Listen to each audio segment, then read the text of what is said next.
Hello, mommies! So, for our lunch, magluluto nga pala ako ng alimasag or yung maliliit na alimango. Buhay na buhay pa yan, guys. O, tingnan nyo naman, itong isa, pilit pang tatakas to, tingnan nyo, aakyat yan. Tingnan nyo naman, Uy! Bak! Huwag ka kasing tatakas. Ayan tuloy. So, ayun na nga, pinakuluan na namin yung alimasag. So, set aside natin pagkatapos pakuluan, then mag-set na tayo ng mga ingredients like onion, garlic, seasoning, and oyster sauce. Syempre, hindi mawawala ang ating Sprite. Dagdag pampalasa kasi yun ang secret ng pagluluto ng ating crabs. Yung Sprite.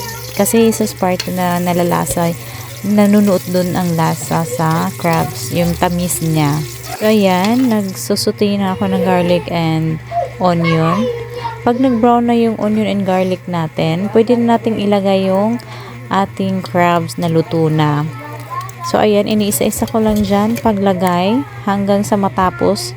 Nilagay ko na nga pala lahat ng crabs para mag-mix sila ng mga ingredients or yung onion and garlic. At dahil mahilig yung mga pamangkin ko at yung mga anak ko ng sabaw, dinagdagan ko na lang ng Sprite para may sabaw siya konti. And then ilagay na din natin yung seasoning. Ibudbud mo lang yung magic sarap hanggat sa gusto mo. Char. Ilagay yung lang, yung sa tingin mo na sakto lang. At kasunod ay itong oyster sauce. Siyempre para matamis-tamis. At saka yung ginger. Nilagyan ko nga pala ng butter, kaunting butter, pampalasa. Alam mo, lasang-lasa naman siya, pero para mas talaga siya, mas malasang-malasa. So, nilagay natin lahat ng mga ingredients. Yun, halu-haluin lang hanggang sa mag-mix silang lahat ng mga ingredients sa yung crabs para ma-absorb ng crab. So, yun, halu-haluin lang hanggang mag-mix na lahat. So, here it is. Ito na yung finished product natin. So, natatakam na ako. Nagutom na ako. So, let's eat. Yun lamang. Thank you for watching.